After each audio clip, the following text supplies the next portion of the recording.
Auto ದರ ಹೆಚ್ಚಾಗಿದ್ದು auto ಪ್ರಾರಂಭದ ದರ 30 ಇತ್ತು, ಇದೀಗ 36 ಆಗಿದೆ. ಮೊದಲ 2 ಕಿಲೋಮೀಟರ್ಗಾಗಿ 36 ಕೊಡಬೇಕು. ಆಗಸ್ಟ್ 1ರಿಂದ ಹೊಸ ದರಗಳು ಜಾರಿಗೆ ಬರುತ್ತವೆ. ಸರ್ಕಾರ ಹೊಸ ನಿಯಮಗಳನ್ನು ತಂದಿದೆ.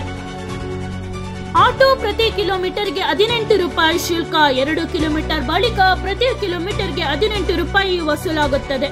ಹಾಗೂ ರಾತ್ರಿ 10 ಗಂಟೆ ಬಳಿಕ ದರ ಇನ್ನೂ ಹೆಚ್ಚು. ರಾತ್ರಿ ಪ್ರಯಾಣ ಮಾಡುವುದು ಹೆಚ್ಚು ಖರ್ಚಾಗುತ್ತದೆ ಮತ್ತು ಟ್ರಾಫಿಕ್ನಲ್ಲಿ ನಿಂತರೂ ಹೆಚ್ಚುವರಿ ಹಣ ಕಟ್ಟಬೇಕಾಗುತ್ತದೆ. ಆಟೋ ನಿಂತಿದ್ದರೂ ವೇಟಿಂಗ್ ಚಾರ್ಜ್ ಅನ್ವಯಿಸುತ್ತದೆ.